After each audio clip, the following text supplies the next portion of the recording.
The first shock hit when Flight Attendant Meredith stood blocking the aisle, smiling as if granting a favor, while ordering James Washington to vacate his first-class seat. Her voice was light as a feather, yet sharp as a blade. "Sir, we need you to move to economy. A very important passenger needs your seat."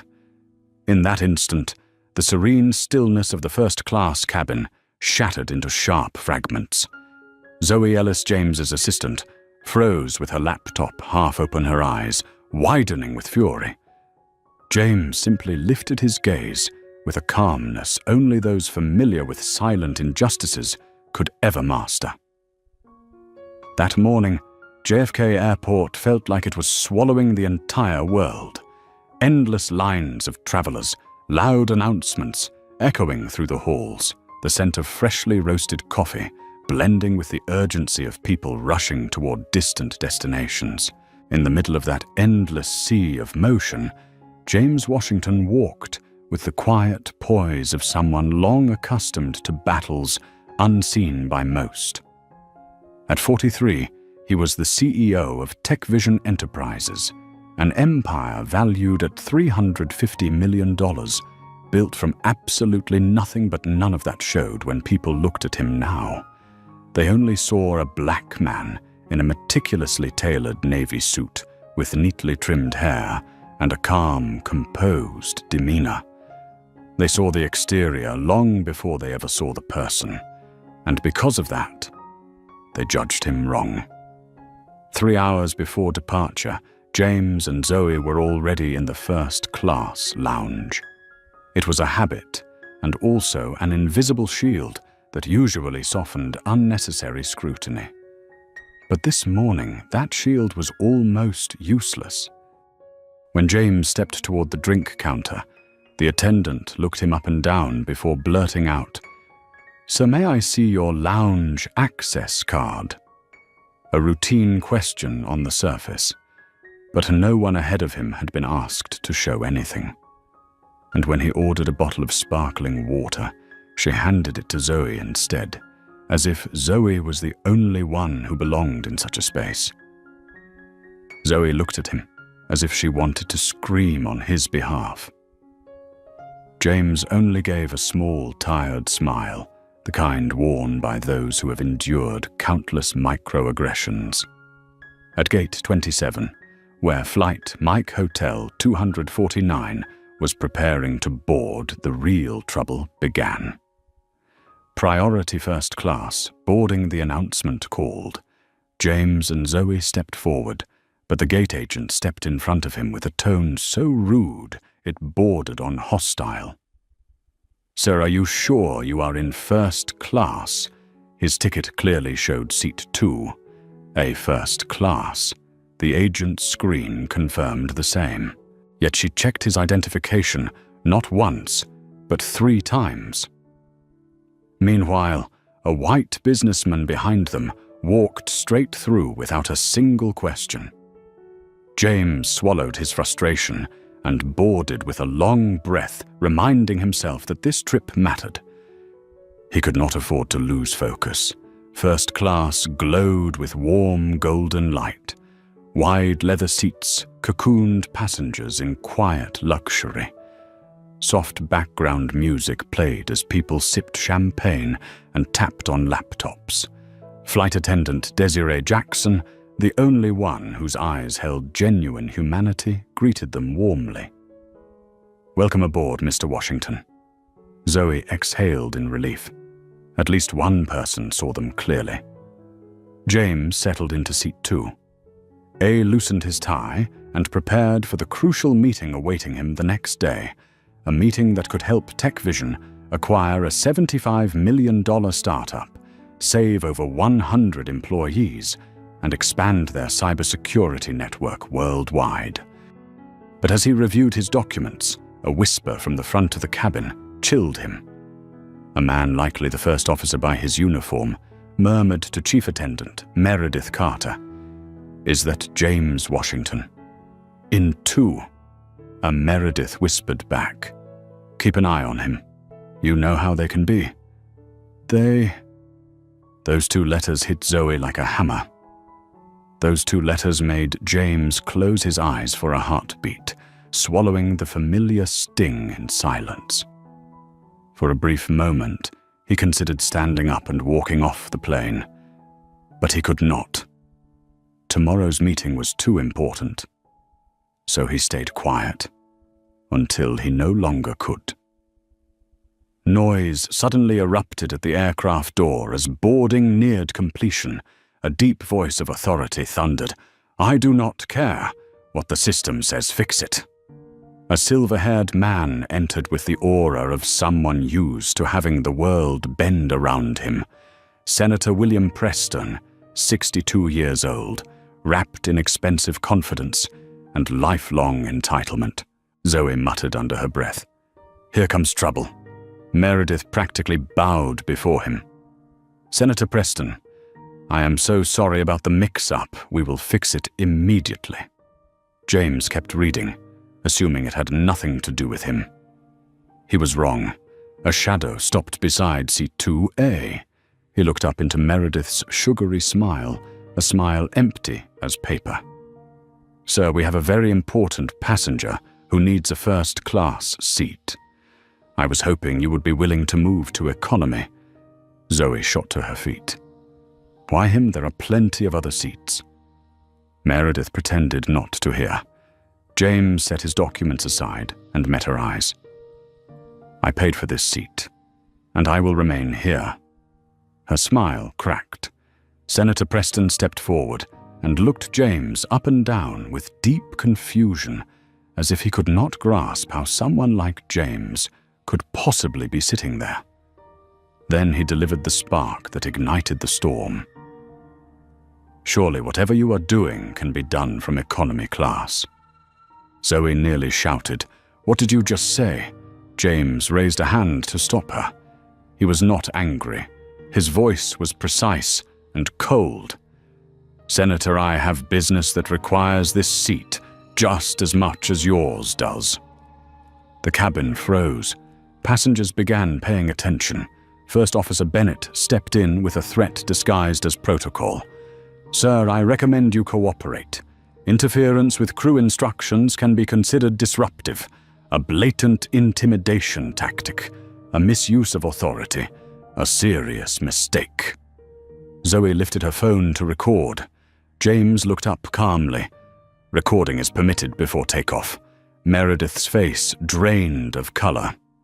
James spoke again, voice calm but razor-sharp. "Are you threatening to remove me from this flight because I refuse to give up a seat I rightfully purchased?" Silence exposed every truth. Bennett said nothing. Meredith mumbled evasively. Preston stared in disbelief that someone like James dared push back. None of them knew the truth. The man they underestimated held power beyond their imagination. James glanced around the cabin and raised his voice just enough. "Has anyone else been asked to give up their seat, or is it only the black man in first class?" Whispers exploded. A white woman murmured, "They did not ask me to move." An Asian man whispered, "This seems targeted." Meredith trembled. The system she relied on was cracking. Then James stood, slow, steady, commanding, not angry, simply certain. He reached into his jacket and pulled out a business card, the kind only a few had ever seen, the kind that carried real power. The plot twist had begun, but it was not time to reveal it yet. Not in this part. Not yet. James smiled the smile of a man who knows exactly how powerful he is, while those confronting him believe he is powerless. Meredith swallowed hard. Preston narrowed his eyes, realizing he may have made a grave mistake. Bennett instinctively stepped back, sensing danger. Zoe watched her boss like a storm about to sweep away every injustice in its path. And at that moment, James lifted his phone to his ear. His voice was low and steady, but when it echoed through the first-class cabin, it carried the weight of a man standing up for principle. "Maxwell, this is James Washington. We have a very big problem on flight Mike Hotel 249. The entire cabin fell silent. Meredith's breath hitched as she fought back tears. Bennett froze. Zoe smiled softly. They have no idea who they just messed with. From that moment on flight, Mike Hotel 249 was no longer just a flight. It became a battlefield, and James Washington had just assumed command. The soft beep from James's phone sounded like the trigger to a battle. The entire first-class cabin held its breath as he lifted the device to his ear, his voice low, but so clear that Meredith instinctively stepped back half a pace. "Maxwell. Yes, I am on Mike Hotel 249. We have a situation." In that moment, every movement inside the cabin stretched thin. Passengers who had been comfortably sinking into their leather seats now leaned forward, trying to catch every word slipping through the air. No one dared breathe too loudly. Everyone sensed it. This was the voice of a man with real authority. Meredith swallowed hard, her hands, usually steady in command, now trembling violently. First Officer Bennett tried to maintain a stiff posture, but the twitching at his temples betrayed him, as if his brain was calculating how to retreat without drawing attention. Zoe watched her boss with a mix of pride and simmering anger. She knew how much James had held inside for years, storing the weight of dozens of moments where he had been dismissed or underestimated. But today that glass container had cracked, and even though he was not shouting or raging, his icy composure was far more terrifying. "Yes. The head flight attendant and your first officer asked me to give up my seat. No. I did not mishear yes for the senator." James spoke slowly, each word landing like a nail hammered into a wooden table. The restraint in his voice carried more weight than any outburst could. Inside the cabin, it felt as though everyone was listening to a verdict waiting to fall. Meredith bit her lip until it bled. Bennett gripped his belt, his chest rising and falling in uneven breaths. Senator Preston shifted backward, his expression cracking for the first time into something resembling fear. What they did not know was that the name Maxwell Reynolds, the man on the other end of the line, did not belong to some low-level supervisor who could be sweet-talked. He was the chief executive officer of the entire airline corporation, the ultimate superior of every single employee on the aircraft. And he was furious. James tilted his head, listening, then replied, "Yes, I will stay on the line if needed. I am not going anywhere." "I am not going anywhere" was more than a confirmation. It was a declaration, a warning, a stake driven firmly into the ground. James Washington wouldn't move, would not bow, would not retreat. He lowered the phone. The silence that followed tightened around the cabin like a noose. Meredith tried to cling to the last fragment of authority in her voice. "So if there seems to be a misunderstanding..." James did not look at her. He turned to Bennett. "You threatened to remove me from this aircraft. Would you like to repeat that again in front of everyone here?" His voice was not loud, yet the air in the cabin felt sucked dry. Bennett swallowed his hand, rising unconsciously to the rim of his hat. "I only followed procedure." "Procedure?" James raised a brow. "You asked a paying passenger with a valid seat to give it to someone without one. That is procedure." Bennett's face drained of color. A passenger, the Asian man seated in front, muttered, "He is right." A white woman across the aisle whispered, "I have never seen anything like this." Meredith turned to Bennett, panic flooding her face. "Just say something, fix this." But Bennett had nothing left to fix. James had exposed their wrongdoing without shouting, without threats, only with an unshakable calm that stripped their excuses bare. Behind him, Zoe raised her phone. "The entire video is recorded," she said loudly enough for nearby passengers to hear. Meredith nearly collapsed. Preston tried to jump in his voice, wobbling with confusion and leftover arrogance. "Look, this is all just a misunderstanding. If I had known, James cut him off. No, Senator. This is not a misunderstanding. This is a system." He spoke slowly, letting his gaze sweep across every face, watching. "A system where people who look like you expect people who look like me to move." The final sentence was short, sharp, and sliced through the cabin like a blade. Preston went silent.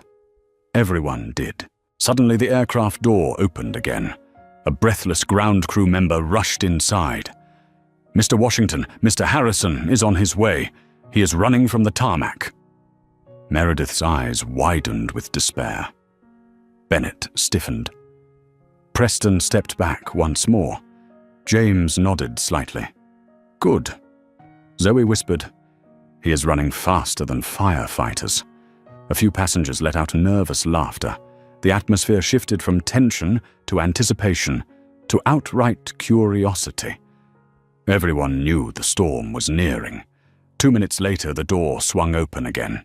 A tall man in a grey suit stepped inside, tie slightly off-center, from sprinting his breathing heavy, but his voice controlled. "Mr. Washington, I am Gregory Harrison, Vice President of Customer Relations." James stood to greet him. Zoe nodded. Meredith bowed so low she nearly hit the floor. Bennett stood frozen. His fists clenched until his knuckles turned white. Harrison did not look at them. He looked only at James' concern and respect mixing in his eyes. "The Chief Executive Officer wants a full report. Right now. Captain Miller is standing by." Zoe murmured, "It has begun." Captain Miller, the captain of the aircraft, emerged from the cockpit. He carried the aura of true leadership with salt and pepper hair and sharp, steady eyes. He looked at James first. "Mr. Washington, I deeply apologize for any unprofessional conduct you have endured." Meredith opened her mouth, ready to interrupt. "Captain, if you would let me explain." Captain Miller raised a hand. "You do not speak unless I ask you to." Meredith fell silent instantly. Harrison scanned the cabin and announced, "The flight will be delayed. We are addressing an urgent personnel issue." Murmurs spread. Zoe sighed. This is definitely going to hit the news. A passenger whispered, "Who would have thought he was a chief executive officer?" Another added, "They picked the wrong person to mess with." Harrison and the captain moved toward Meredith and Bennett. "Miss Carter." "Mr. Bennett, you are both removed from this flight immediately." Meredith burst into tears. Bennett stepped back. All this because of one passenger. Captain Miller clenched his jaw. "He is not one passenger. He is a paying customer who followed every rule. You two did not." Harrison finished the statement with a voice sharp as a blade. "And more importantly, Mr. Washington holds 15% of our corporation's shares." The cabin froze. A white woman covered her mouth. "My goodness." The Asian man nodded decisively. I knew something was off. Zoe crossed her arms, lips curling into a victorious smirk. Plot twist. Meredith collapsed into a seat. Bennett looked hollow. Preston stood petrified. As the two were escorted off the plane, James didn't watch. He didn't need to. Not because they were unimportant, but because he knew this was not a victory of ego. It was a victory of principle. Zoe whispered, "You know, earlier, they looked at you like you were a nuisance." James replied softly, I am used to it. A simple sentence, yet heavy as a lifetime. Harrison turned back to James. Mr. Washington, we will assemble a new flight crew. It may take 45 minutes, James nodded. That is fine. But when we land in San Francisco, I want a meeting with your team. Harrison nodded rapidly. Of course, anytime. Zoe smiled, tiredly but proudly. They had no idea they just woke a giant. James exhaled slowly, gazing out the window. The runway lights reflected like shards of old memories, the childhood in a rough Oakland neighborhood, his mother working night shifts as a nurse, the times he was mistaken for a janitor in his first company, the instances he was looked through as if invisible. He closed his eyes to let everything settle, to keep anger from leading him. When he opened them, James whispered to himself, "Not today." Today would not be the day to bow his head. Today would not be the day to swallow injustice. Today would not be the day to let the system continue unchecked. Today was the day to change it. And he knew from this moment on that Mike Hotel 249 had become a turning point, not just for him, but for everyone who had ever been told they did not belong. The cabin lights glowed brightly, yet no one spoke loudly anymore. They had witnessed the storm. They had witnessed the quiet power. They had witnessed the moment a man underestimated stood tall and let the world correct itself. And as James settled back into his seat, placing his phone on the tray table, Zoe murmured, "You just taught them a lesson." James shook his head gently. "I do not want to teach. I want them to change." Harrison, standing nearby, heard those words and nodded slowly.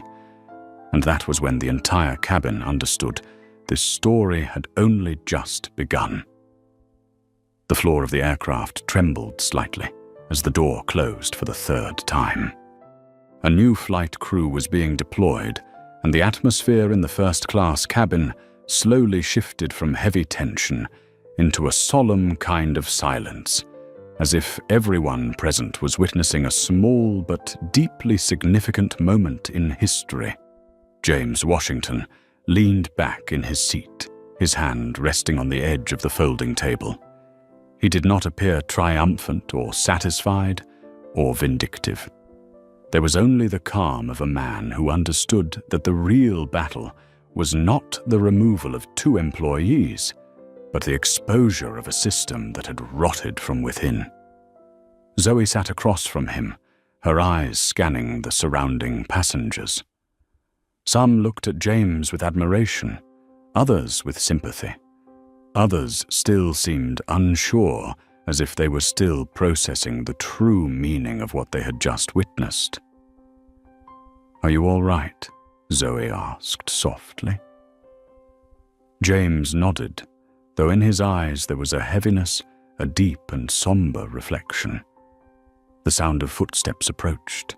Marcus Reynolds, the new cabin lead, appeared with steady confidence and impeccable professionalism. He bowed his head slightly toward James. "Mr. Washington, I will be your cabin lead for the remainder of this flight. My team and I want to make sure we do right by you." It was not flattery, not an attempt to curry favor. It was simple respect, the kind James had spent too many years fighting to receive. "Thank you, James," replied, his voice gentle but firm. Marcus continued, Many of us in this airline, we are tired of things like what happened earlier, but no one dares speak up." Zoe tilted her head. "What about you?" Marcus sighed. "I do speak up, but my words do not carry the weight of the truth they just watched happen to you." He walked off to prepare the pre-departure beverages. James watched him leave a weight falling into his chest. There were too many people like Marcus in this world, people who thought correctly, but did not have the power to correct what was wrong. Today that changed. The cabin gradually settled as passengers were served water. Soft murmurs spread beneath the surface like an underground current.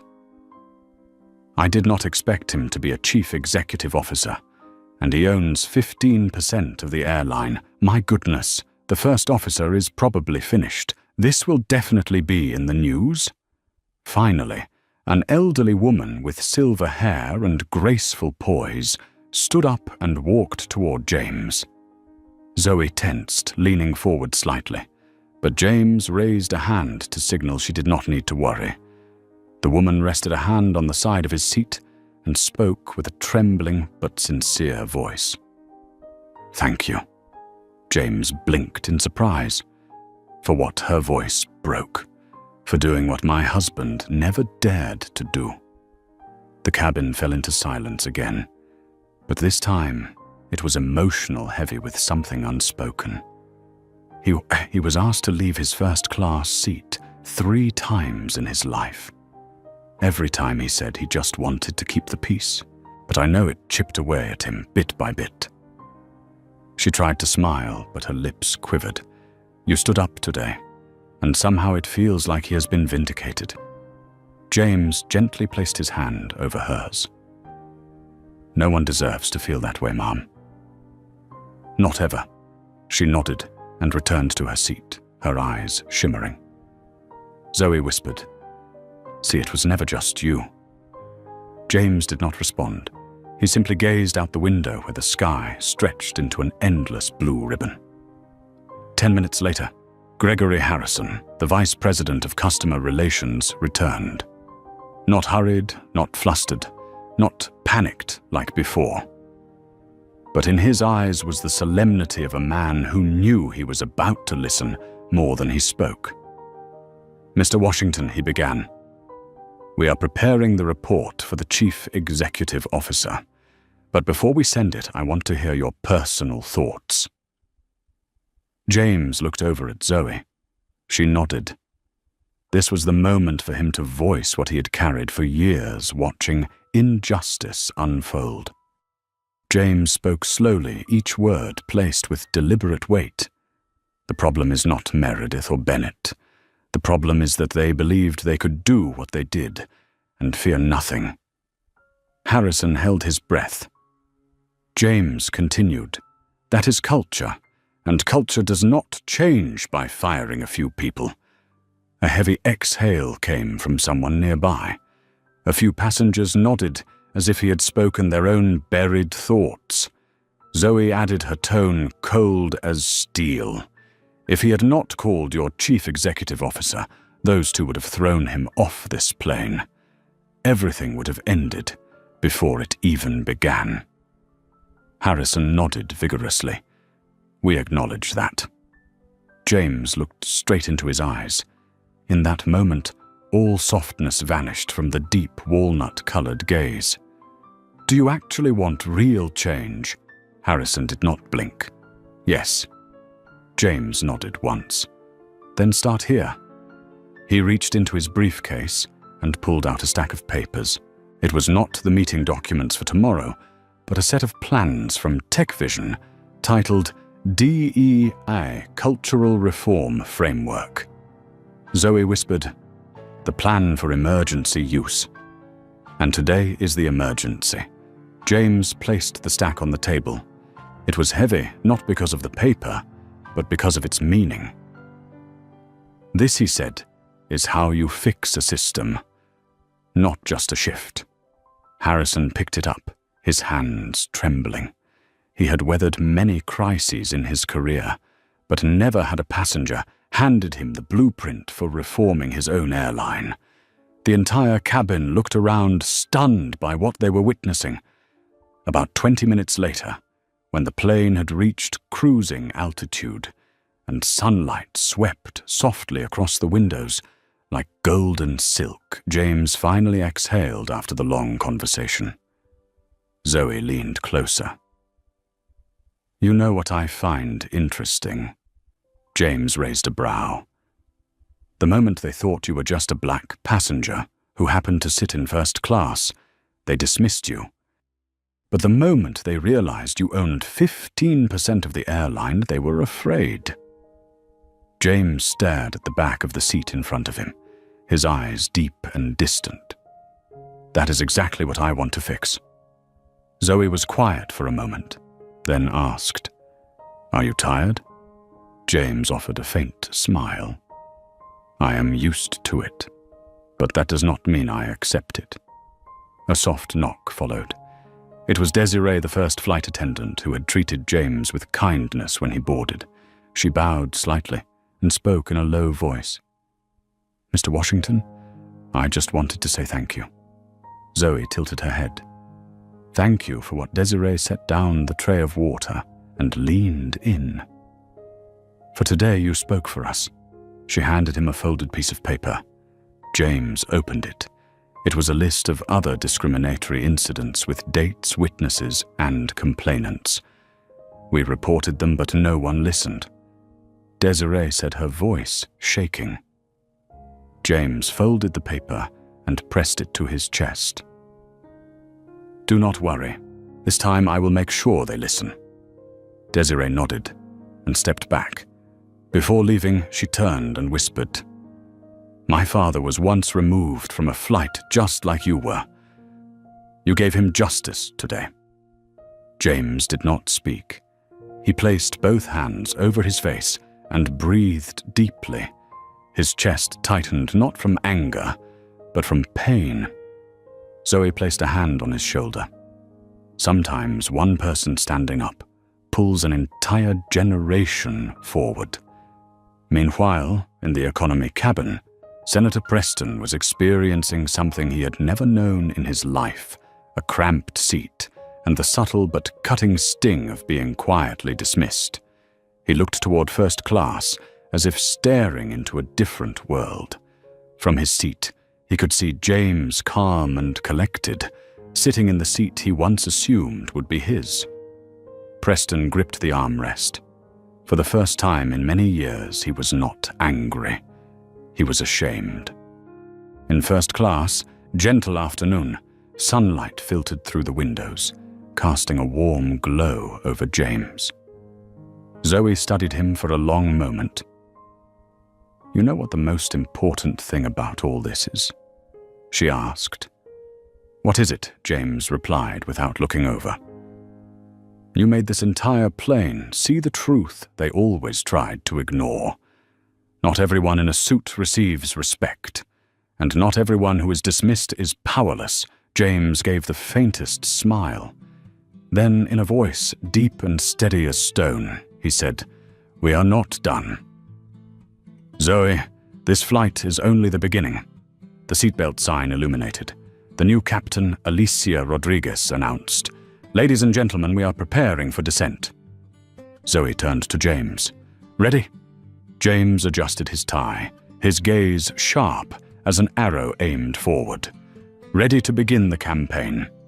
As the aircraft shuddered lightly, preparing to land in San Francisco, James understood that once he stepped out of that cabin door, nothing would remain the same. Not for the airline, not for the aviation industry, not for anyone who had ever believed they could block a man's path simply because of the color of his skin. A new chapter was opening, and James Washington was the one holding the pen. The wheels touched the runway in San Francisco with a softness like a whispered breath, yet for those who had just witnessed a storm at 36,000 feet, that gentle landing felt like a declaration that Phase 2 of the story had begun. James Washington opened his eyes as the aircraft shuddered slightly, sunlight tilting through the window and painting his face in a pale gold. Zoe glanced at him, sensing that something significant would happen the moment they stepped out of this cabin. "Ready for what comes next?" she asked, her voice soft but sharp, like the edge of a blade. James exhaled slowly. "I have been waiting for a day like this." Zoe tilted her head. A day like what? James stared straight ahead, his eyes deep and unwavering. A day when silence is no longer an option. The familiar ding sounded and the seatbelt sign went off, but no one stood up. The entire first-class cabin seemed to wait, watching James, as if he was no longer just a passenger, but the central figure in a live, unfolding drama.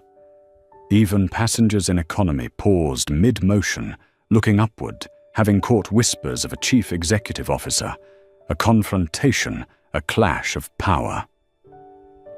Marcus, the new cabin lead, approached James. "Mr. Washington, Captain Rodriguez would like to speak with you before you leave the aircraft." Zoe arched a brow. "Here we go." James rose, smoothing his vest. He did not rush. He did not tremble. He walked like a man who understood that every step was a statement. I am not silent anymore. Captain Alicia Rodriguez waited by the cockpit door. Her posture was sharp like a blade, but her eyes burned with a warm fire. "Mr. Washington," she said with a nod, "I want a private word with you." James stepped closer. Zoe stayed a few steps behind, still holding her iPad, as if ready to preserve any truth that mattered. Rodriguez lowered her voice. "What happened today, it is not rare. It is not new. And it does not happen only to you." Her voice did not shake, yet beneath it lay an ocean of things unspoken. James studied her long enough to see everything hiding behind her rank and the knowledge buried in her eyes. Rodriguez took a breath. "In this airline, we have a small group pilots and flight attendants of all backgrounds. We have pushed for reform many times. Every time we were blocked," James asked quietly. Blocked by whom? Rodriguez gave a dry, tired smile. "People like Bennett today. People who believe they are untouchable." A heavy silence swept through the cabin. Zoe muttered, "Today they chose the wrong target." Rodriguez nodded. "Today you did not just stand up for yourself. You opened a door we have been trying to push for years." James frowned. A door. Rodriguez pulled out her phone and opened a chat group. On the screen were more than 150 members. The name of the group, Equality, in the Sky Internal Task Force. "We have been waiting for the right moment," she said. "And you created it. By now, passengers were lining up to deplane, but no one walked straight out. Each person passing James paused, touched his arm lightly, and whispered something. "Thank you. You did what no one dared. We will remember this. My husband was removed from a plane for raising his voice slightly. I was once treated like a stowaway. Fragments of lives, old wounds, years of quiet humiliation poured out like a dam finally breaking." Zoe stood beside him, her face composed, but her eyes shining. "See," she said softly, "it was never just you. It is never just you." James tightened his grip on his briefcase, as if keeping himself from cracking open. When the cabin nearly emptied, a figure waited at the jet bridge, the walkway connecting the aircraft to the terminal. Senator William Preston. Zoe nudged James's elbow. "Round 2. James stepped onto the metal walkway, each footstep echoing against the cold steel. Preston stood straight hands, clasped his face, slightly flushed, but stripped of his usual political arrogance. He extended a hand. "Mr. Washington, I need to speak with you." James remained still. Zoe crossed her arms. No one reached for the offered hand. Preston withdrew it, exhaling heavily. "I was wrong. Wrong from the moment I stepped onto that plane." He looked away briefly, as if hiding from himself, then continued. "You were right. This system has been broken for a long time, and people like me let it continue." Zoe's tone was razor sharp, probably because it never hurt you. Preston froze, but he did not lash out this time. "You are right," he whispered. And today I saw it more clearly than ever. After a long pause, he faced James again. "I want to fix it. If you allow it, I want to work with you." James stared at the man who, only hours earlier, tried to take his seat without hesitation. "Do you want to fix it?" he asked. "Or fix your image?" Preston swallowed. "Both. But the first is real." James studied him for a moment, then said, "I will judge you by actions, not words." Preston nodded firmly. "I will prove it." As they stepped out of the jet bridge, an entire group awaited them. Not the press, not media, representatives of the airline, legal human resources, senior management, and a stern-looking woman in a black suit, the Chief Diversity Officer. Harrison rushed forward. "Mr. Washington, we have prepared a temporary conference room in the terminal. The Chief Executive Officer wants your first report." Zoe murmured. "He fears you more than he fears the chairman." James glanced around at the faces filled with caution, unease, and something else beneath it. Expectation. Expectation that he would speak the words they had been too afraid to voice. He nodded. "Lead the way." They entered a small airport conference room, a long wooden table, glass walls overlooking the runway, still warm from aircraft wheels. Harrison opened his laptop. The Chief Diversity Officer sat across from James, hands interlaced. Preston joined quietly in the back, like a student afraid to interrupt. Harrison began, "Mr. Washington, we want you to speak freely. No holding back." James looked around. Zoe placed a hand on the back of his chair, a silent cue. "Speak. Now is the time." James leaned back, exhaled slowly, then began. "I am not going to talk about personal feelings. I am going to talk about the system." The room shifted toward him. What happened today was not because of Meredith or Bennett. It happened because they believed they were allowed to. A few heads nodded gently. Because they believed the senator mattered more than I did. A flash of shame crossed Preston's face. Because they believed a black man in a first-class seat must be questioned. No one denied it. No one dared. James leaned forward. "If your culture allows that to happen, you do not fix a few employees. You fix how the entire organization operates." The Chief Diversity Officer spoke, her voice steady but emotional. "Where do you want us to start?" James opened his briefcase and placed a stack of documents on the table. "Here, a full reform program. Long-term, not for show, not to avoid lawsuits, to repair the foundation." He slid the papers across the table. "Retrain, re-evaluate, change the procedures, update the culture, create anonymous reporting channels, make management accountable." Silence filled the room like a thick blanket. Zoe added, "If you do this right, the world will notice. If you do not," James finished, "I will make sure they notice." It was not a threat. It was a promise. When the meeting ended, Harrison nearly bowed. "We will start immediately. You have my word." James stood, straightened his vest, and replied calmly, "I do not trust words. I trust results." Zoe gathered the documents, and as they stepped out of the room, the afternoon sun cast a golden light across the runway. Zoe turned to James. "You know what I just realized?" James gave a tired smile. "What is that?" Zoe spoke slowly, each word, closing this chapter of the story. "Today they thought they were trying to remove you from your seat, but in reality, you just pulled the entire aviation industry into the biggest reform they have ever faced." James paused, his eyes dark, but shining with steel. "That was not my goal, but if it happens, then let it happen the right way." Zoe nodded. Together they looked out at Flight Mike Hotel, 249 still parked in the golden glow of sunset, like a quiet symbol of the battle just begun. And James knew the fight ahead would be long, but he was ready. Because sometimes, to change the sky, all it takes is one man refusing to give up his seat. A week had passed since the airborne battleground of Flight Mike Hotel 249, yet its aftershocks continued to ripple through the aviation industry like an underground wave.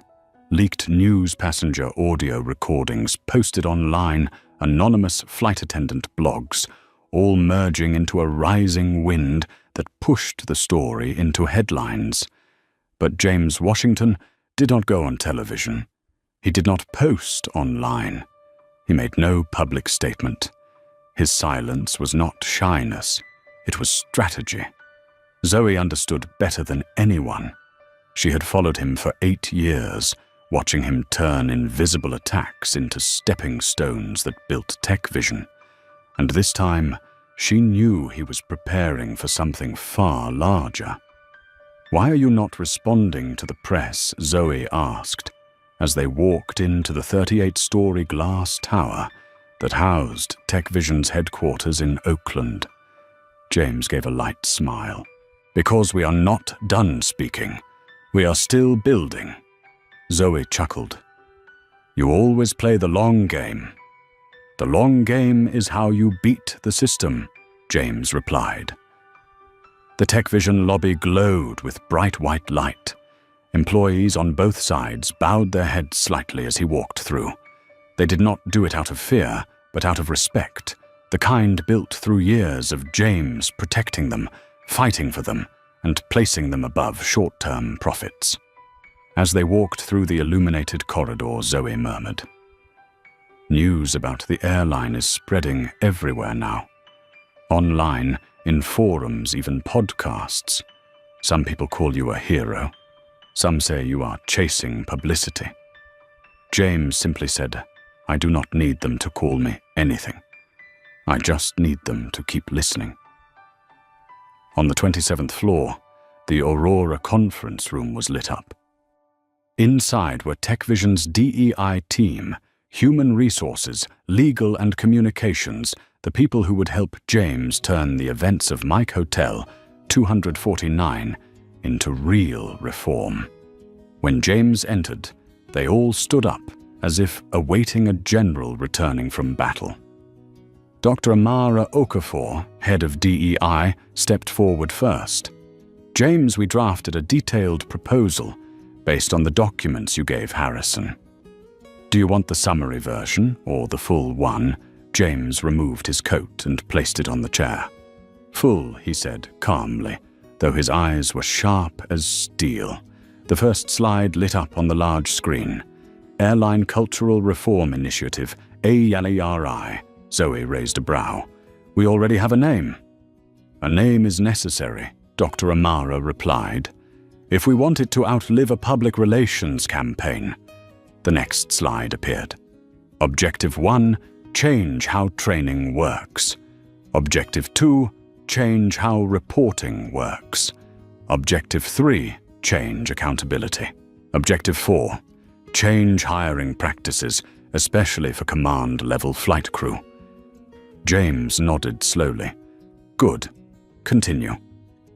The meeting lasted nearly 3 hours. When it ended, everyone in the room felt as if they had pushed a massive boulder off the path, yet the boulder continued rolling. Zoe stood beside James near the screen as he gathered his materials. "You know," she whispered, "I thought MH249 was just a scandal at first, but now I see clearly it was a catalyst." James smiled. "A catalyst means nothing unless we create the reaction that follows." Zoe leaned on the table. "Still, do you not feel the pressure? Facing the entire aviation industry, almost alone." James shrugged. "I have never been alone." As if the universe heard him, his phone rang. Maxwell Reynolds, the airline's chief executive officer. Zoe's eyes widened. "He is calling before the scheduled meeting."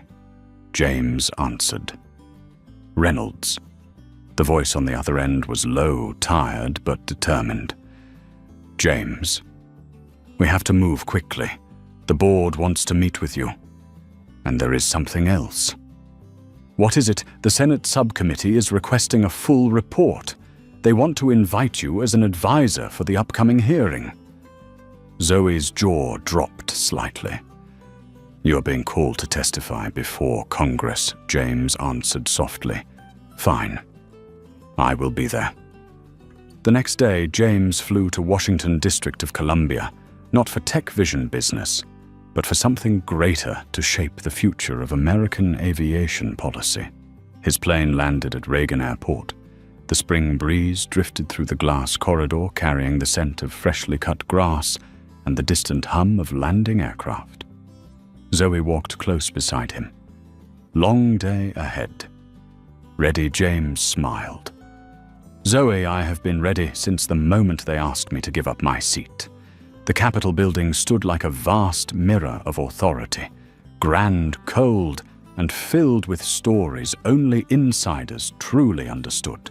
James passed through security, a badge reading VIP Pass, Special Hearing Guest, clipped to his chest. Zoe followed, documenting everything on her iPad. The Subcommittee on Aviation hearing room was brightly lit, long wooden tables, microphones, leather chairs aligned perfectly. A few journalists were present, even though they were not allowed to film. And at the center row, Senator William Preston was already waiting. Zoe whispered, "He got here early." James replied quietly, "He is trying to fix his mistake." When the hearing began, the committee chair announced, "Today we hear testimony from Mr. James Washington, Chief Executive Officer of TechVision Enterprises, who directly experienced discriminatory treatment on Flight Mike Hotel 249. The cameras turned on. Silence filled the room. James inhaled deeply. Then he began. "I am not here to talk about how I was treated. I am here to speak for the thousands of people who could never sit in this chair to talk about how they were treated." A few staffers lifted their heads. James continued, voice resonant and steady. "I am not the first person asked to leave a first-class seat, but I would like to be the last." Questions followed. James answered them with the calm and sharp logic that had built TechVision into an empire. When the hearing ended, the committee chair delivered a line that made the room tremble. "Mr. Washington, your testimony will shape the new policy direction for the aviation industry." Zoe looked at him, her lips curling slightly. "You just shifted the entire country without breaking a sweat." James replied, "I did sweat. Just on the inside." 2 weeks after the hearing at the airline headquarters, a special meeting convened. James and the TechVision team entered the largest conference room, its glass wall overlooking rows of aircraft waiting along the tarmac. Chief Executive Officer Maxwell Reynolds shook James's hand tightly. "You made us look at ourselves again." James replied, "Looking is the first step. Changing is the important one." Harrison presented the updated reform package: new seating policy, bias-resistant training, anonymous reporting system, internal diversity council, transparent disciplinary procedures, and the James Washington Scholarship for Minorities in Aviation. Zoe choked up when she heard the name. James bowed his head slightly. "There is no need to name it after me," Reynolds cut in. "Yes, there is. Because without you, none of this would exist." The room fell into silence. Not heavy silence, recognizing silence. When the meeting ended, Zoe and James walked down a glass hallway. The afternoon sun streaked through the windows, casting orange rays like spreading flames. Zoe whispered, "Do you see that?" "See what James asked?" She pointed toward the aircraft parking area, where a large group of flight attendants and pilots stood together, holding signs. "Thank you, Mr. Washington. Change begins with courage. You stood for us." James froze. The wind on the runway blew hard, whipping the flag behind them to full mast. A young pilot stepped forward and bowed. "I just received the scholarship." My dream of becoming a pilot finally feels possible. James could not speak for a moment. Finally, he said, I have done my part. Now it is your turn to do yours. The group answered in unison, Yes, sir. Under the blazing red sunset, James understood. The battle had begun with a humiliating moment on flight Mike Hotel 249, but it would end with a new generation rising without the invisible chains of prejudice. Zoe looked at him and smiled. James, that day, they tried to force you out of your seat. Today, they handed you the entire sky.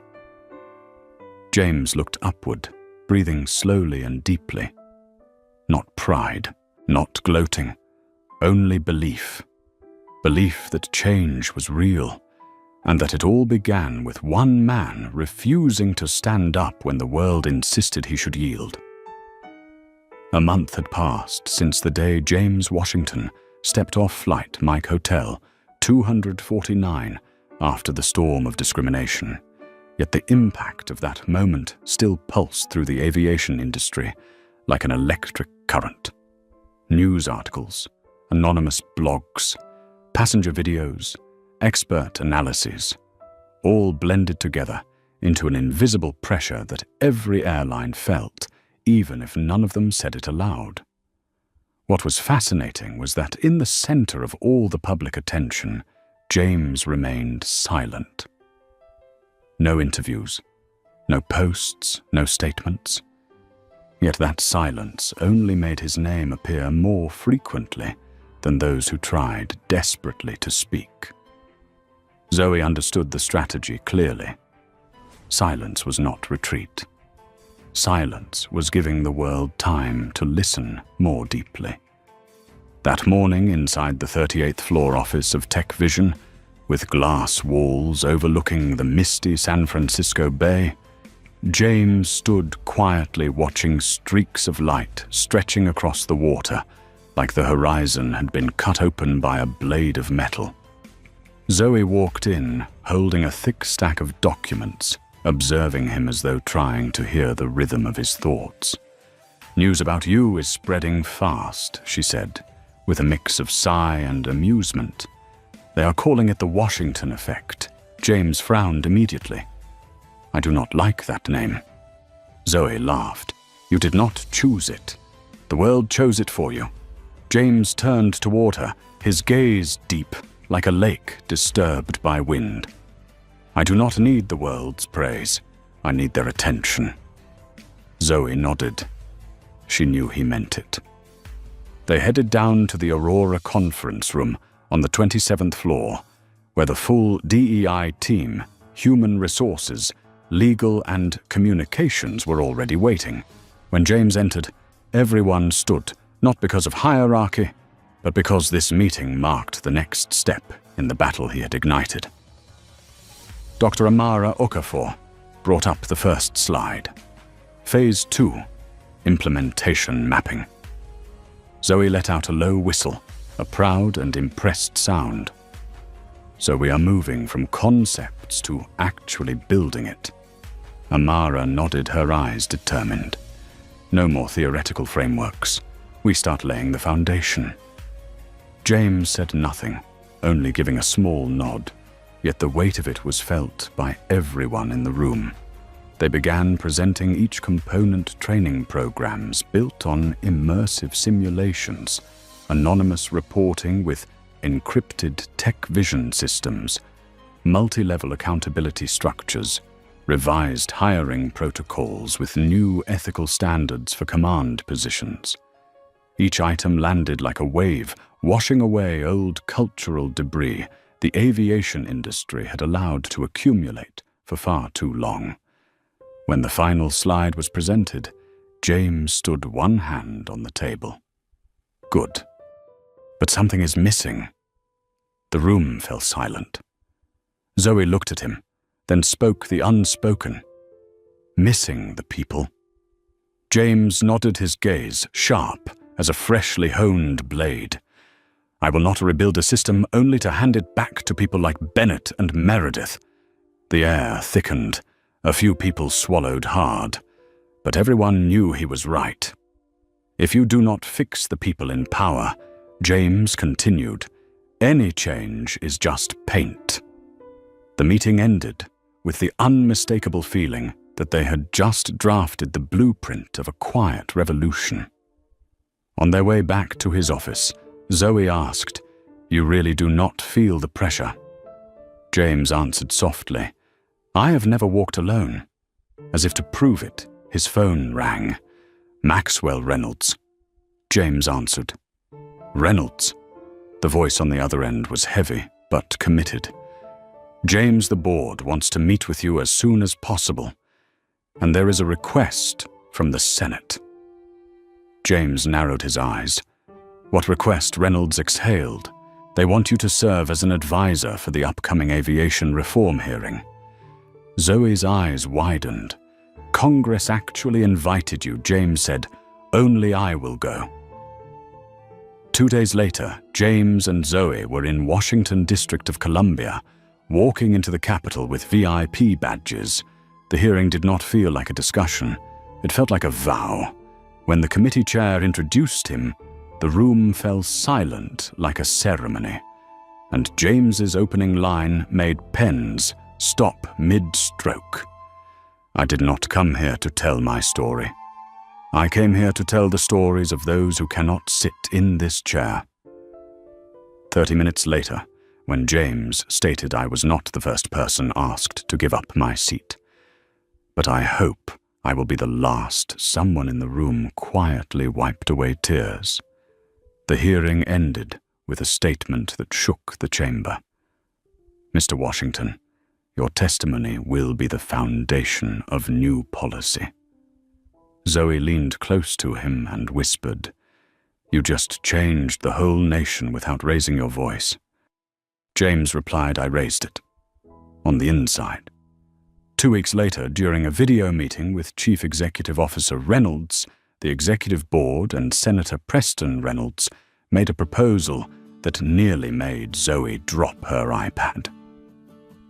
"James, we want to appoint you as strategic advisor for aviation culture and equity for the entire corporation." And when James responded with 3 conditions, transparency, publicity, and no budget cuts allowed, both Reynolds and Preston nodded instantly. They knew refusing meant going against public opinion and against James himself. After the call ended, James stood by the office window overlooking the city, its streetlights blinking to life, like millions of eyes turning toward the sky. Zoe approached her voice, low but fierce.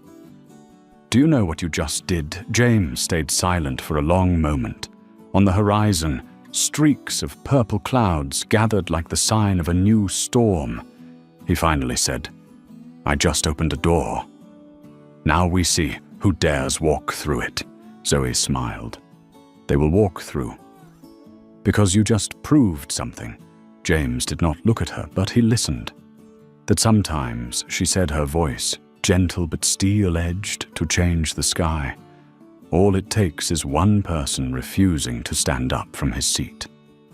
James closed his eyes, inhaled deeply, then opened them with the steel of someone who had chosen a path with no return.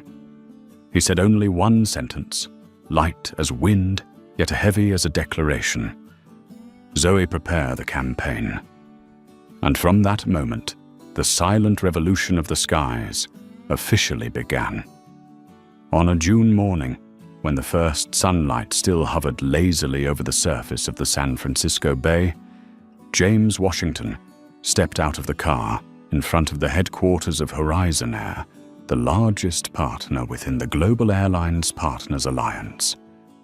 The glass door reflected his figure like that of a warrior emerging from his command post, dark suit eyes, sharp as a blade, and the quiet authority of a man carrying an entire national aviation reform on his shoulders. Zoe walked a few steps behind, holding her iPad, her quick footsteps contrasting with the tension on her face. She knew today's meeting would not resemble any other. Horizon Air sent an urgent email at midnight, she whispered as they entered the main lobby. Something big is definitely happening, James replied without turning backward. I need them to be honest. The Horizon Air lobby stretched wide, like a futuristic museum, glass walls reaching the ceiling, polished granite floors, LED screens, looping images of aircraft taking off, as if flaunting the power and glamour of the industry. But beneath all that shimmer, James sensed something else. A fracture. A crack in the system he had been peeling back layer by layer. They were escorted into the Excelsior meeting room, Horizon Air's largest boardroom. When the door opened, the entire executive leadership was already present. Chief Executive Officer William Carter, Chief Operating Officer, Chief Pilot, Human Resources Director, Head of Cabin Services, and nearly 10 other senior managers. All of them rose when James entered. But unlike gestures of formality, this one was laced with tension, worry, and the gravity of something they could no longer hide. James rested a hand on the chair at the head of the table. I want to hear why you called an emergency meeting. Chief Executive Officer Carter inhaled slowly, his eyes tight with pressure as he looked at James. James, we have a problem. Zoe stood behind him, documenting every word, every expression. Carter continued. In the past 3 weeks, we have received nearly 40 internal reports related to discrimination by flight crews and airport management. James narrowed his eyes. 40. What was the previous average? The Human Resources Director swallowed. Before this, around 3 per year. Zoe exhaled sharply, loud enough that half the room turned toward her. 3 per year. That means people were too afraid to report. Carter nodded. We believe so. James crossed his arms, his voice dropping into a deeper register. And the real reason you want me here today. The Chief Operating Officer broke in with a voice trembling like someone struggling to stay above water. James, the old system is collapsing. People are speaking up. People are submitting reports. People are mentioning your name. Carter inhaled again, the worry on his face, more visible now. And the board thinks you triggered an effect that is too big, too fast. James stared at him, sharp enough to cut through every layer of defense in the man's head. And that is a problem. Carter lowered his gaze. No, not a problem, but it is disruptive. The room fell silent. James stepped forward, placing both hands on the walnut table. His voice was low but powerful enough that everyone felt forced to meet his eyes. Disruption is good. Disruption means the system has finally been shaken. He tilted his head slightly, his tone tightening. And if a system trembles because of a small truth, then the fault is not the truth. The fault is the system. No one dared disagree. Chief Executive Officer Carter turned toward his team voice, small, as if admitting something long overdue. That is exactly why you are here today. At that moment, the head of cabin services, a thin woman with grey blonde hair and a face that looked older than her years, hesitantly stood up. James, there is something else. James gestured for her to continue. The junior flight attendants, they are asking to meet you. Many say you gave them the courage to file a report for the first time in their lives. The room went silent for a beat. Then Zoe nearly laughed in disbelief. They want to meet you to thank you. The head of cabin services shook her head. Not just to thank him. They want to speak further. Her voice trembled. They believe you will listen to them more than their own managers. James took a deep breath, not out of exhaustion, but to keep his emotions from cracking through the calm he wore like armor. Arrange it, I will meet them now." Carter shot up from his seat. "James, you want to meet them directly here?" "Here." James confirmed, or anywhere they feel safe. Minutes later, a group of young flight attendants, around 10 of them, stepped into the room. They stood close together, like a small battalion pushed into a corner for far too long. Leading them was a young Asian woman with tired, reddened eyes. "Mr. Washington," she spoke so softly that James had to step closer. "We have wanted to say this for a long time." James did not sit. He stood facing them, meeting each pair of eyes one by one, silently assuring them, "I am listening." She inhaled. "We were threatened when we tried to report discrimination. They told us doing that was disrupting internal harmony." A young man spoke next. Some were reassigned. Some were given poor evaluations. Some were suspended. A black flight attendant added with a trembling voice, "We were scared. But after that day, after what happened to you, people started to believe change might be possible." A long silence spread through the room. Zoe gripped her iPad tightly. Carter exhaled heavily. The entire space seemed frozen under the weight of truth. James stepped closer, close enough for them to feel the strength in his voice. "None of you deserve that. No one should be threatened for doing the right thing." The young woman's tears finally spilled. A single drop hit the stone floor with the sound of something cracking open after too much pressure. James spoke slowly, each word carving itself into the air. "I promise you this ends here." No one moved, but everyone felt the pressure inside the room shift like an aircraft suddenly changing altitude. At that moment, Chief Executive Officer Carter stood up, his voice unsteady but resolute. "James, help us." "Not as an advisor anymore." James raised a brow. "What do you mean?" Carter swallowed, then spoke the words no one in the room had dared imagine. "We want to appoint you as Chief Cultural Transformation Officer for the entire Global Airlines Partners Alliance." Zoe dropped her stylus onto the floor. Several executives widened their eyes. Some exhaled with relief, as if someone had finally spoken the truth they had been afraid to say. James didn't move. A heartbeat passed, and in that single beat, he saw the future.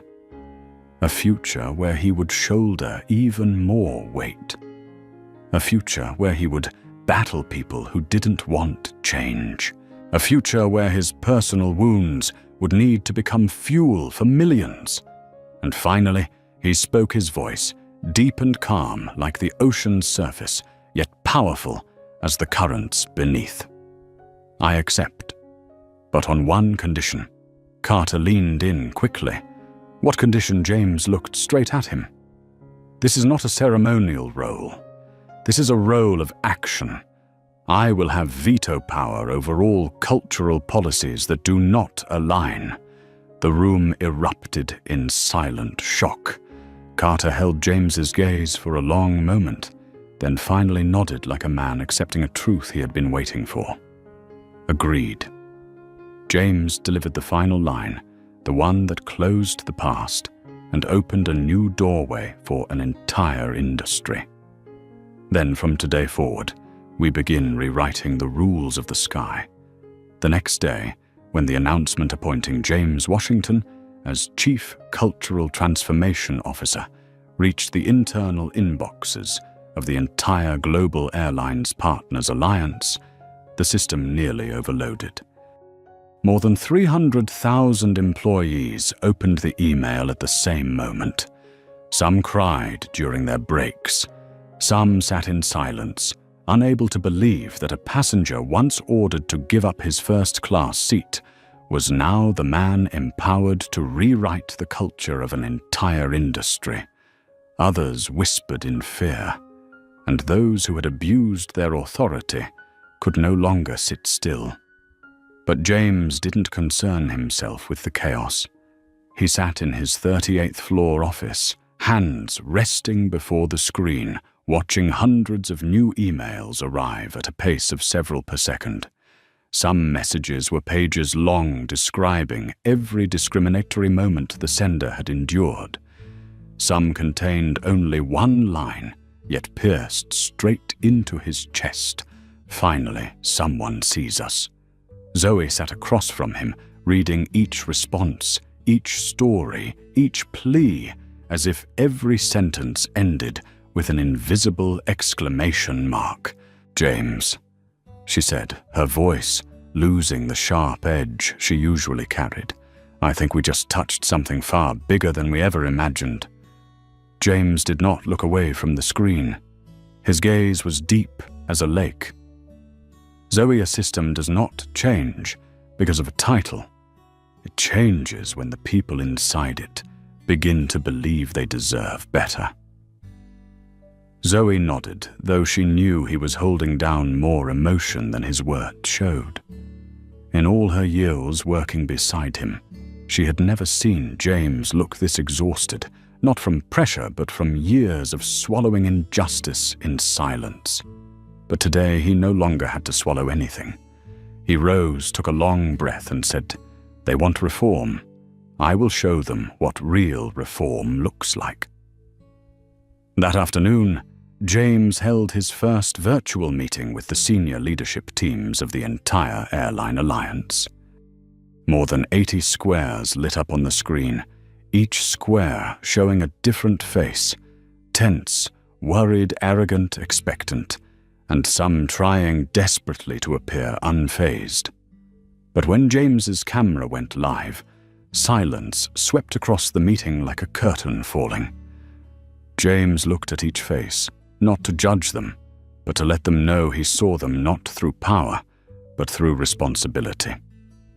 He opened without any polite preamble. "I am not here to be a symbol. I am not here to become a media story." He paused just long enough for every person there to feel the weight of his voice. "I am here because tens of thousands of people have been pushed into silence." The atmosphere shifted instantly. A few executives lowered their heads.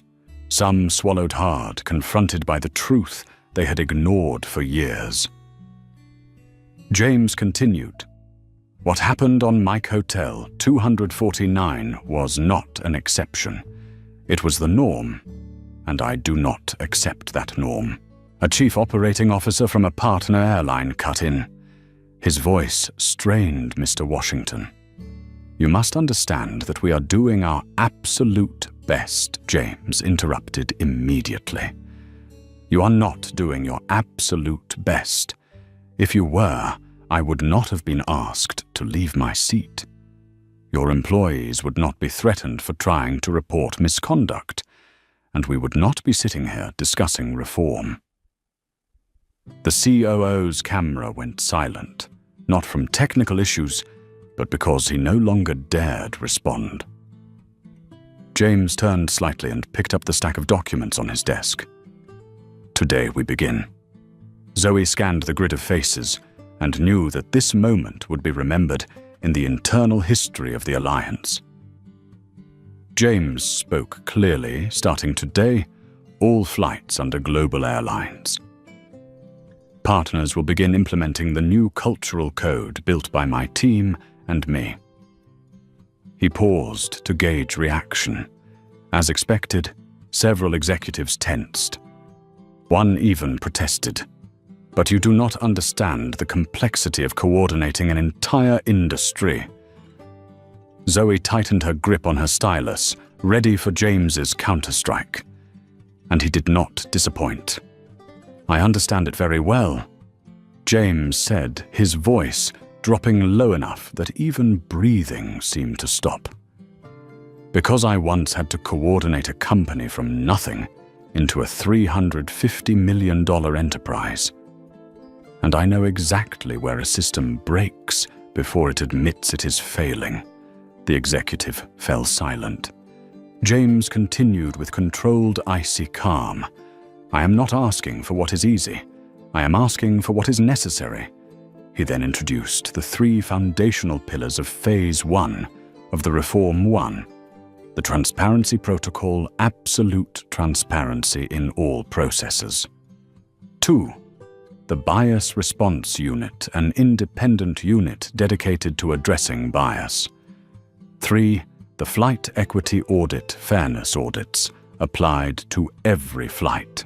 When the final slide appeared, Zoe could not speak for several moments.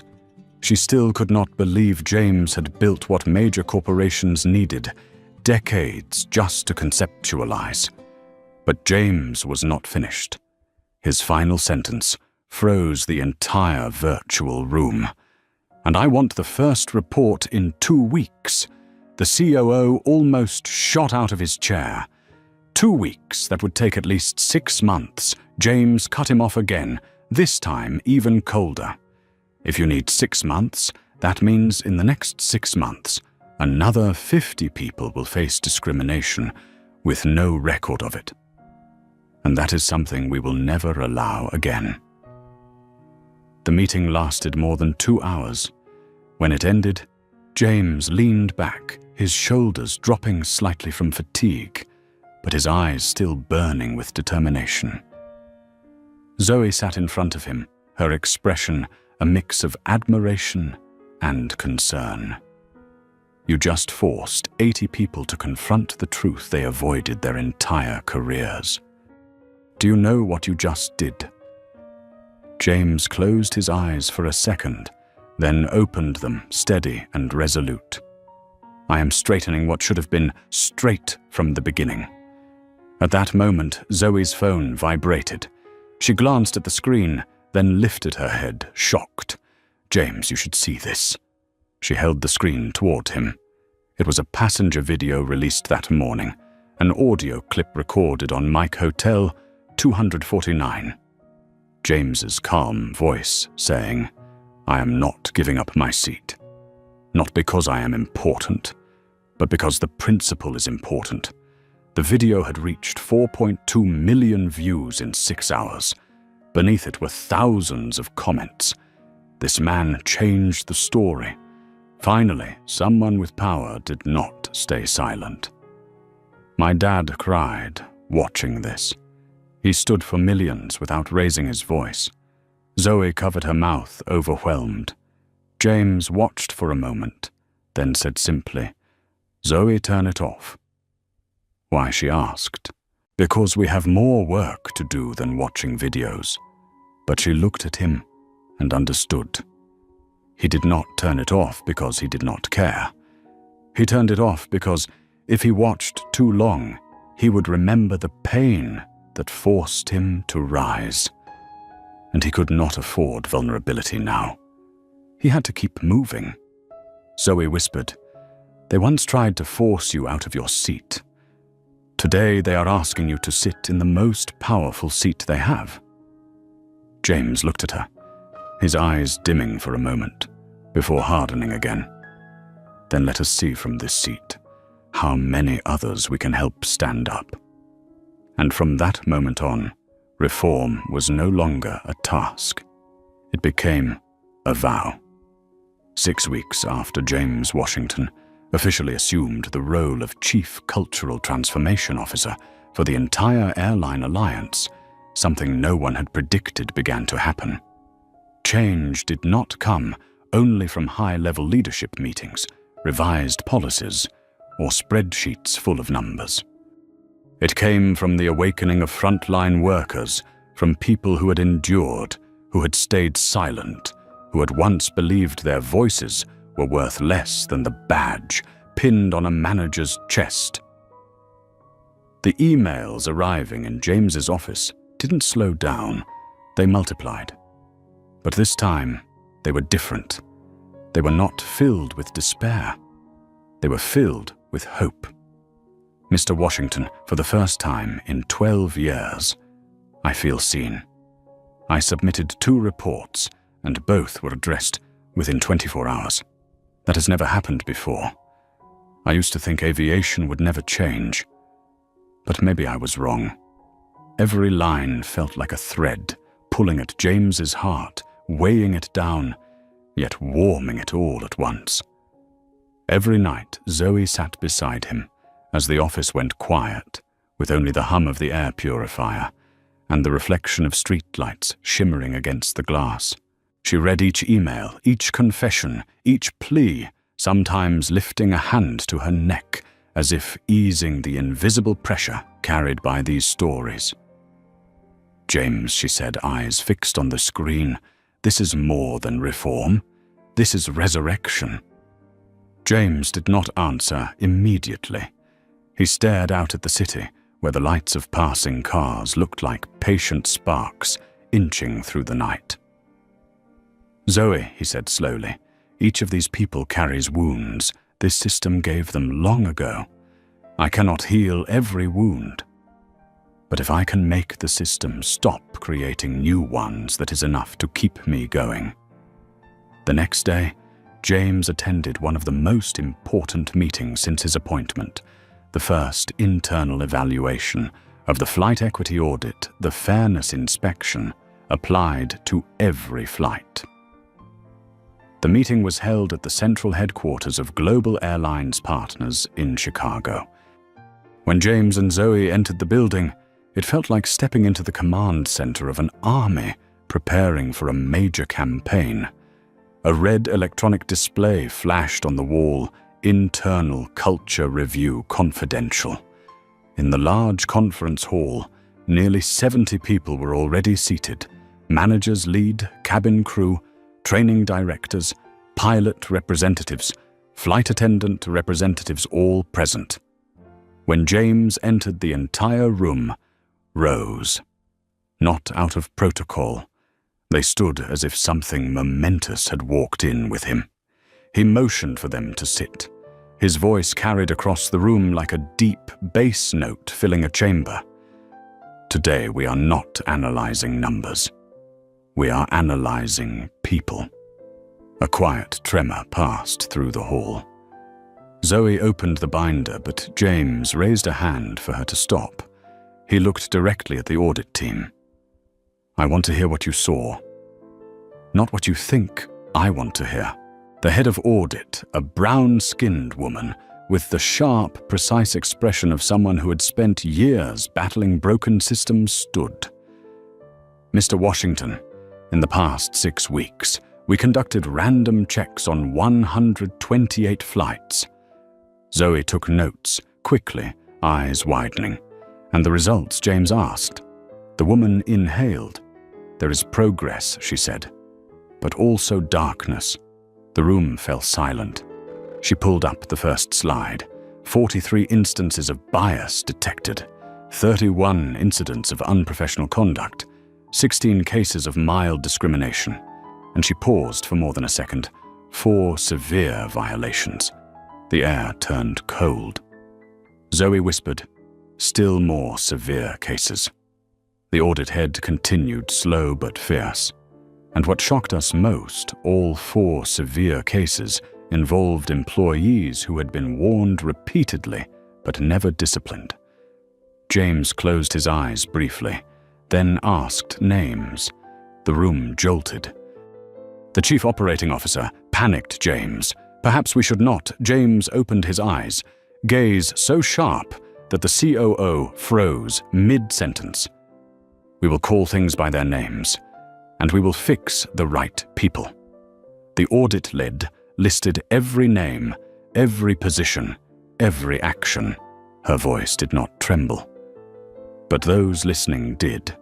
A senior manager stood up nervously. "But if we discipline them publicly, the media will." James cut him off with a line that made the entire room shiver. "If you fear the media, that means you fear the truth." Zoe looked at him, her eyes gleaming. This was why people called him the Silent Storm. Calm on the surface, lightning underneath. The meeting continued, assigning accountability. Some were placed under investigation, some suspended, some reassigned, all according to the system James himself designed. But before closing, James announced something no one was prepared to hear. Starting next month, we will conduct open flight equity audits. The room reacted like it had been struck. The COO jumped to his feet. You mean public audits? Public to all employees, and public quarterly to the public. Several faces went pale. The head of cabin services exhaled, as if freed from years of pressure. Finally, the CEO of a partner airline, a man known for staying quiet and avoiding bold decisions, spoke softly. James, do you realize you are asking for something no airline has done in more than 60 years? James looked at him, voice steady enough to chill the bones. Yes, and because no one has done it, we must be the first. The meeting ended near noon. James stepped into the long hallway, with its deep blue carpet sunlight casting his shadow all the way to the far wall. Zoe walked beside him, silent for a moment. Then she said, "You know that moment you requested public audits?" James lifted a brow. "What about it?" Zoe smiled with pride. "I think that was the moment you stepped onto the real sky of power." James chuckled softly, the rare, warm sound that felt like a brief breath of spring in winter. "Zoe," he said, "gently, real power is not about controlling people. It is about liberating them." As they approached the elevator, a group of flight attendants stepped out of the crew lounge. Seeing James, they stopped startled, then bowed their heads all at once. "Mr. Washington, thank you." James paused, looking at each of them. "Do not thank me. You were the ones who endured." I was only the last one who spoke. A white flight attendant, no older than 25, whispered, voice trembling. But no one ever spoke for us before. James placed a hand on his shoulder, a gentle smile, but a voice hard as steel. "Now someone does." When the elevator doors closed, Zoe looked at him, her emotion unmistakable. "James, you just did something no one in this industry has ever had the courage to do." James stared at his reflection in the glass, and deep in his eyes was the resolve of a man who had once been pushed out of his seat, now resetting the order of the entire sky. "Zoe, this is only the beginning." At that moment, James's phone vibrated. A message from Chief Executive Officer Maxwell Reynolds appeared. "James, we have a major problem. Call me as soon as you see this. It concerns a VIP passenger and a suspended flight crew." Zoe leaned closer, eyes widening. "What now?" James closed his eyes for a moment, then opened them, his voice dropping into the calm before the storm. "Zoe, get ready. We have another battle coming." And just as if the sky itself held its breath, waiting for the next chapter, the elevator doors opened. Cold air swept through the hall, carrying the unmistakable sense that the hardest part of the reform had only just begun. The message from Maxwell Reynolds pierced through the tense air like a needle through stretched fabric. James stared at the screen for a few seconds, his gaze sharpening like a blade drawn from its sheath. Zoe stood beside him, her heartbeat loud in her own ears, as she waited for the explosion she knew was coming. "Call him," she said, quietly but firmly. James dialed. After only 3 rings, Reynolds answered immediately, his breath uneven, as if he were walking briskly down a hallway. "James, thank God you called back. We have a very serious problem." "I'm listening," James replied, his voice low and calm enough to make the man on the other end automatically slow down. Reynolds inhaled deeply. There was a new discrimination incident this morning, a severe one, worse than the one on flight MH249. Zoe widened her eyes. James did not move, which crew Reynolds answered heavily. "The team on flight HA119, Chicago to New York. And James, the victim this time, is someone extremely important. Important in a way that if this blows up, the entire alliance will shake. James tightened his grip on his bag strap. Explain. Reynolds exhaled. The person discriminated against was the daughter of Supreme Court Justice Nathaniel Brooks. The sentence hit the room like metal, crashing onto stone, sharp, loud, and echoing long after. Zoe was genuinely shocked. You mean the Supreme Court won of the 9 yes, Reynolds said. And that's not all.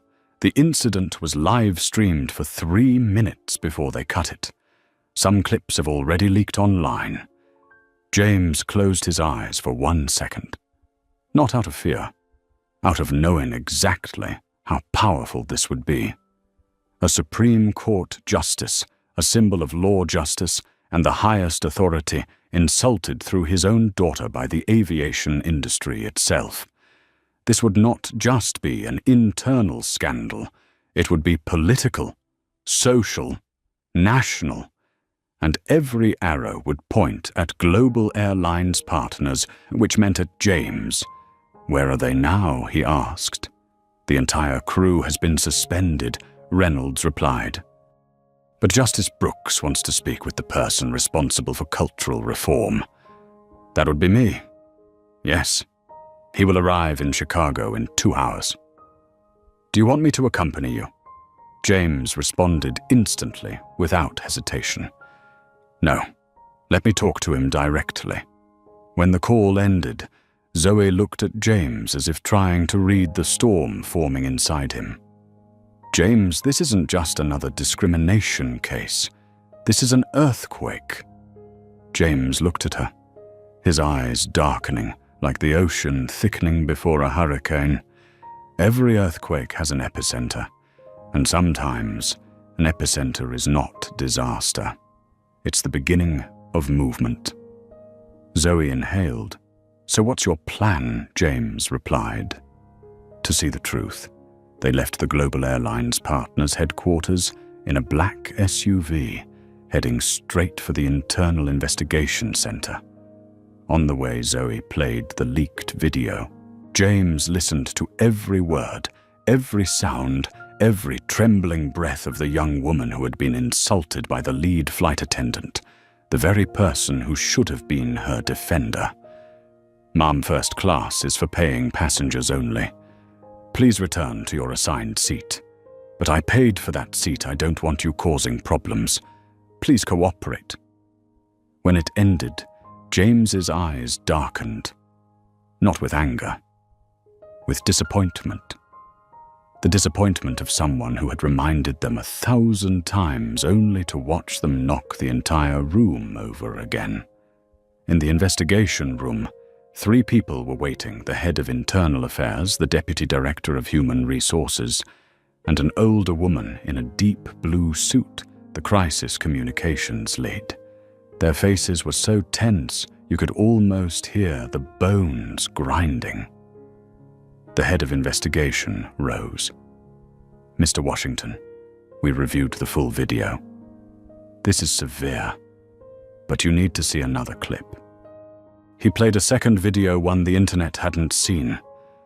When it began, Zoe brought a hand to her mouth in shock. It wasn't just the flight attendant insulting the young woman. A pilot, the second officer, stepped out and said the line that froze the entire room. People like you always think you're entitled to something better. A chill crept up James's spine. A line nearly identical to something the first officer on flight MH249 had said. It was not a slip of the tongue. It was cultural. Zoe whispered. What were they thinking, saying that to the daughter of a Supreme Court justice? James didn't look at her. He stared at his reflection on the glossy black table, small but sharp. They were thinking no one was watching. No one was listening. No one would punish them. Then he said the sentence that made everyone in the room freeze. I want to speak to the crew right now. The head of investigation startled. They're in the HR waiting room. But James, they're panicking. Some are crying.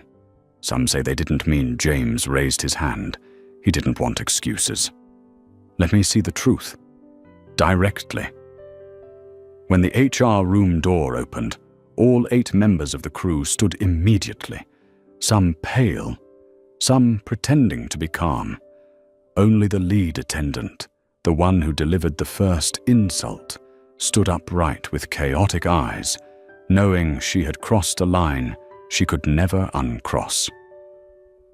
James looked at each of them with a gaze that was neither angry nor hostile, but reflective, like a mirror revealing what they didn't want to see. Who wants to speak first? Silence. Zoe watched their throats swallow air like they were drowning. Finally, the second officer, the man who said the worst line, trembled. I am sorry. I didn't think. James cut in, but his voice didn't rise. It simply grew heavier. You didn't think. That is the problem. The lead attendant burst into tears. Mr. Washington, I didn't mean to offend anyone. I was under pressure. I was tired. James looked at her and placed one sentence on the scale like a judge weighing justice. Pressure is not a permit to diminish another human being. No one dared argue. No one dared look directly at him. James inhaled, then said the words none of them were ready for. You will all be suspended for investigation. But the room held its breath. If you are honest, if you learn from the beginning, if you correct yourselves with action, then I believe human beings can change. Heads lifted, eyes watered, but James continued deeper, sharper. But if anyone believes power is a reason to insult someone else, that person has no place in aviation. They lowered their heads. No one spoke. Then the back door opened. A man stepped inside. Tall, silver hair, a stern face with anger contained behind his eyes. Supreme Court Justice Nathaniel Brooks. Zoe stood up straight as if jolted by electricity. James turned, and for a moment, 2 powerful men looked at each other, not as enemies, but as 2 forces staring at the same darkness in a system they both wanted to fix. Brooks stepped forward, his voice low but ringing like a hammer striking metal. Mr. Washington, I want to hear from your own mouth what will be done. James didn't step back. He stood tall, looking straight into the eyes of one of the most powerful figures in American law. Justice Brooks, James said, I'm not here to justify. I'm here to fix.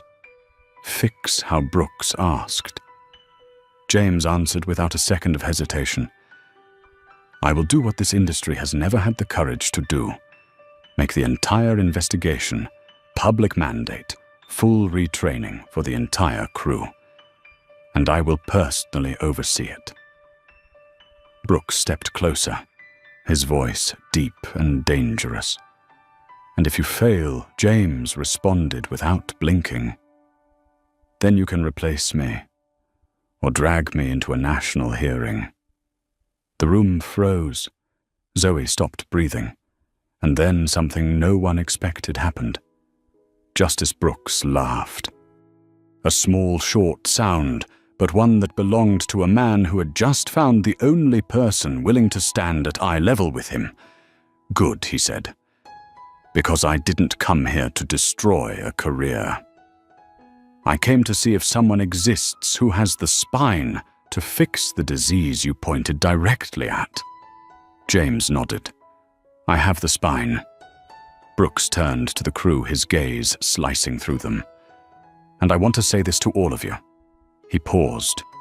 You were wrong. But the system that taught you wrong was normal is even worse. No one lifted their head. Brooks looked back at James. Fix it, Washington. I will support you. James nodded. I will. Brooks extended his hand. James took it.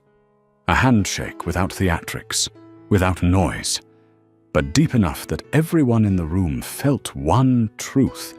These 2 men had just begun rewriting the future of American aviation. After he left, Zoe stood still for a long moment, before saying under her breath, "James, do you realize? Realize what he asked?" Zoe smiled, her eyes still wet from tension. "You've gone from being the man who was told to give up his seat to the man the Supreme Court is asking to take a bigger one." James exhaled slowly, not tired, not afraid, simply aware of the scale of the path he had stepped onto. He murmured almost to himself, "Zoe, this is no longer about reforming the airline industry." "Then what is it?" James looked at the door Brooks had walked through, and his eyes sharpened, like a blade fully unsheathed. "This is reforming the way a nation behaves." And he knew the next chapter would be far bigger. Looking back at the entire journey of James Washington, one truth becomes unmistakably clear, a truth that those who study organizational culture and power dynamics have always understood meaningful change does not begin with grand speeches or dazzling media campaigns. It begins with small moments, sometimes painful ones, when a person is pushed away from a place they rightfully deserve. But unlike countless individuals who are forced into silence by the system, James chose to rise not through anger, but through intellect, calm, and the ability to turn humiliation into leverage, powerful enough to rebuild a structure once considered untouchable. What makes this story remarkable is not that he is a CEO, but that he understands power only has real purpose when it becomes a refuge for those who do not yet have a voice. That choice triggered a chain reaction stretching far beyond a single airplane cabin, far beyond one airline, and even far beyond an entire industry. It became a powerful reminder that in any system lasting change only happens when one person stands firm and says, "Enough." If this story made you think, inspired you, or reminded you that one individual can still change the entire sky, please like the video so more people can witness the strength of such courage. If you want to continue following these journeys of standing up against injustice, subscribe to the channel so you do not miss the next stories. And before you go, leave a comment with the phrase, "Rise Up," 3 simple words that embody the spirit of this story: courage, clarity, and the refusal to bow before injustice.